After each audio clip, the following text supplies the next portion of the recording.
Hello friends, Matt here, and the 2024 season is fast approaching. I wanted to give you guys a quick rundown on what I'm starting with in the bag this year, but before I get started, I just wanted to go ahead and announce and thank my sponsors for the 2024 season. I am back with Reptilian Disc Golf for a second year. These guys are awesome. They make the Stego for me, and they are the best. So they're my manufacturer sponsor, and my local retail sponsor is Flyright Disc Golf. Awesome little shop in Carsville. Nolan's a super great guy. And if you're in the area looking for some discs, he will hook you up. He's got a great selection of new and used discs. You can even buy some of my used discs in there. So go check that out if you are in the area. So for my bag this year, I am still rocking my Grip A Series bag that I've had for, gosh, quite some time now. I'm not exactly sure of the year. My wife got it for me for Christmas several years ago. It's held up great. The only thing that's even wrong with it at all after all this time, other than the fact that it probably smells a little bit like me, is this little rip from where I tried to do an iron-on patch and got a little bit ripped. So, classic bag. I've got a couple customizations. I got my red top disc golf patch on this pocket, my Heart Pirates on this one, and then I've got a little Brooke from One Piece figure because you got to stay classy out there, and no one is classier than the Soul King. So, start out with my putters. For years, I've putted the Swan. Love the Swan. It's a great putter, but I found myself a little frustrated at some of the events late in the season last year where I felt like I was leaving some putts on the green because it's so easily affected by the wind. If you're not familiar, it's a pretty understable putter. The numbers are like -1, 0, so it flips up and goes really straight. I love it for putts, but I decided to try the MVP Electron Atom. I got two of these in the Classic Electron with the Reptilian eye stamp on them. And then I have one of the really old 2015 Circuit Stamp ones that is slightly softer. I think it's probably about what they would call Electron Soft these days, but that's just what Electron was then. I think that could have been the original Electron disc. So these are all patent pending. Probably can't replace them. So I may not stick with these guys indefinitely, but I have been liking them a lot for putts in the circle right now. Kind of to bookend with those, I've got the disc that it shares a core with in the Axiom line, and that is the Envy. Envy's great disc for pretty much any skill level. I like the Electron soft ones, much like Mr. Conrad. Got his holy shot disc back there. I like this one for approaches or tee shots. Usually I use it for in between like 150 to 250 feet, but these things go so far. If you're using them off the tee for certain shots, I can get them into the low 300s, 300, 330 range. The Electron Soft is one of the less stable variants, so it's almost just like a tiny bit more overstable atom at this point. They even reflect that in the numbers being -1, 2 instead of, I think the regular one is like 0, 3 or um, the neutron and proton one. So that's a great one. I only use it for backhands pretty much, but you can forehand those as well. The next one is the disc I'm probably best known for throwing, and for good reason because I throw it a whole lot, and that is the Reptilian Stego. I've got two of these guys. I've got this tar pit one that's got about 5-6 months of wear on it. It's starting to clover a little bit, but it hasn't reached the point where it changes stability. I say changes because Stegos don't really lose stability. When the tar pit ones start to wear in, the top does one of two things. It does like this one does and drops down, or it pops. And if it pops up, then it gets a little bit glidey. I know it sounds crazy for a stego, but it can. Or if it drops, it stays overstable and doesn't really, it eventually will lose some fade, but not to a big degree because of that outer spoiler. So this one is one of the ones with the drop top, and I really like it for hit and stick approaches, and even drives off the tee up to about 250 feet where I'm doing crazy forehand flexes. And then I've got this new um, armor plastic one, and it's been a great one so far. This is the one I throw when I want a little bit of skip. If you're local, Deerfield hole 16, I got an ace with that one. That's the armor that I used last year, and it was starting to get a little bit longer than I wanted. Still great shot shape, but this one is the fresh version. And then I bag another disc as my kind of more traditional approach disc.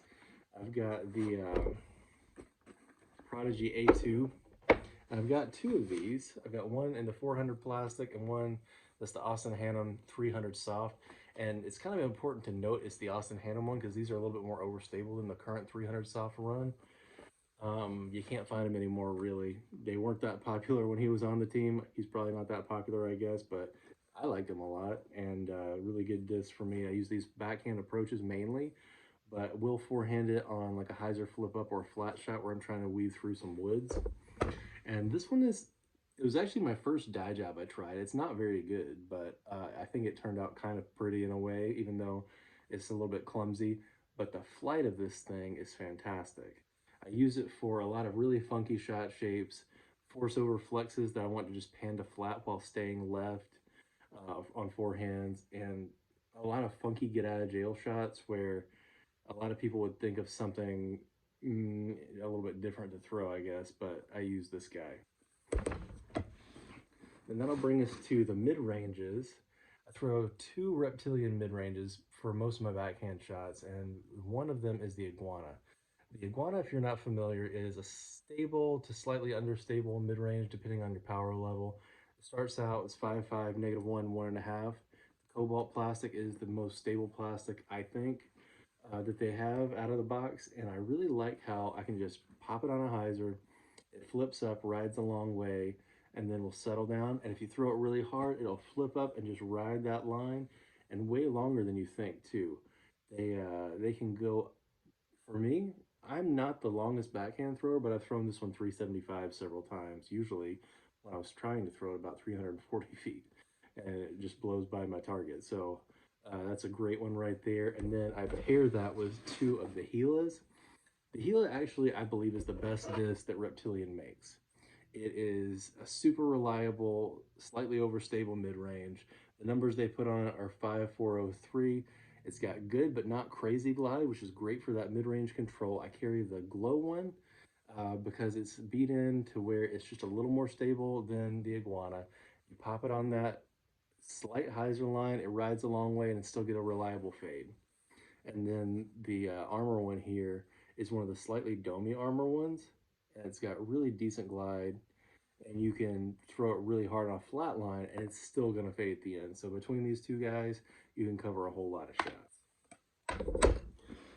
The final mid-range of my selection is the Dynamic Disc 2022.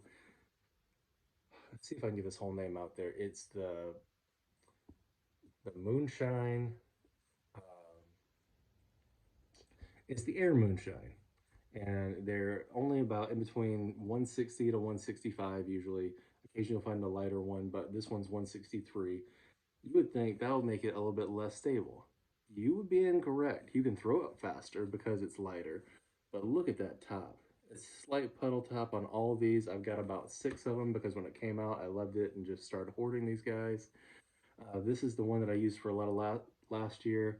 The cave at Etowah has marred it, so it may get replaced at some point, but right now it's still got enough stability to do everything I want to really well. So I use this for forehands, a lot of short flexes, even up to 300, 350 feet sometimes if the line's right.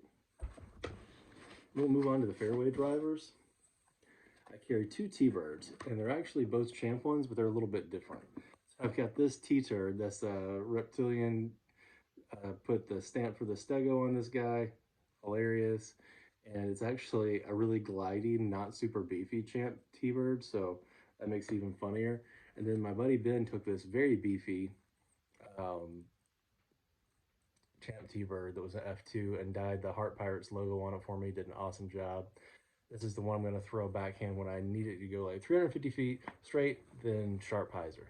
So it's not the longest disc in my bag, but it's one of the most reliable. And I love that die. It's so cool. If you watch One Piece, you know what's up.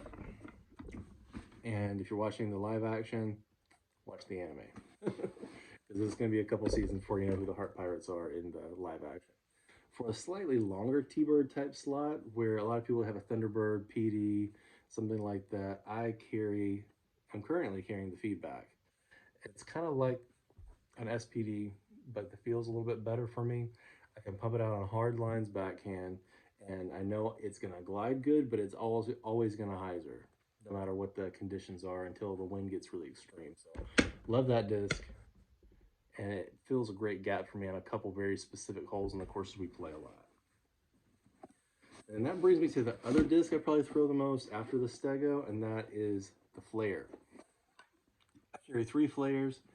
The Cosmic Neutron and the Eclipse are almost identical in flight. The only difference is this one skips a little more because the Eclipse is a tiny bit gummy. And then I carry the slightly lighter 169 regular Neutron. It's just there to give me a little bit more distance. It throws all the same lines, it skips really well, but if I ever need to throw a backhand skipper, or I'm trying to get a little bit more distance than I can get with these guys, that'll give me another 20 feet. And then I've got 3 distance drivers that I bag. The one that I mainly throw backhand is the Carnivore. Look at that brutal guy. That's the original Tyrant stamp that they put on the new run of the Carnivore. These guys go really far. If you've got intermediate to high power, it's going to fly kind of like a mellow destroyer for you. A lot like the early Ricky runs where you can get some turn out of it, but it's going to bite back at the end. The darker pink one, I've got it worn in to where it's like a long, stable bomber type disc, and the pink one's a little bit fresher. Then I carry one of these Nico Castro adders. This is the like circus tent top ones that they released right before he left Team Westside, or yeah, I think that was the one where he left voluntarily. Clash was the one that kind of issued him out, I guess. But right before he left Westside, they put these out. They are not in demand by anyone but basically me, but they are super overstable. They're almost like a Spirit, where it's got some glide, but it is super beefy, and unless you throw it 70 plus miles an hour, it's not really going to go a lot of places. But I can throw these guys pretty decently, and they do not fear wind at all. Then I carry for my max distance forehands 2 Warhorses. The Westside Warhorse is my favorite forehand distance driver. It's not easy to find. They just ran these VIP ice ones for the first time they've run any Warhorse since 2019. Fantastic disc, and they really, really bomb. I also carry this Tournament Plastic X one because it's just a tiny bit more stable than that one. So if I want really good distance, but I need some stability that's not quite to the adder level, I'm going to this one. And then as the summer rolls around, I'll start cycling different discs in and out of my bag of all these molds. The only one I don't have a backup for right now is the Feedback. And honestly, that's a great disc, but I also have PDs and Romans and different things where if I do lose it, which I hope I don't, or it starts to get really beat in, I've got something I can switch it to and not really miss a beat with that slot. I also have 2 discs that kind of cycle in and out of the bag depending on the courses that I play. If it's a long bomber tournament, like something like Boomtown, where I'm throwing max distance forehands and backhands all the time, I'll bring along a D2 Pro and in the 160s usually. This one is a 400 plastic that's 155, and it's one of the lighter ones that I have, but it is the longest backhand disc that I currently own.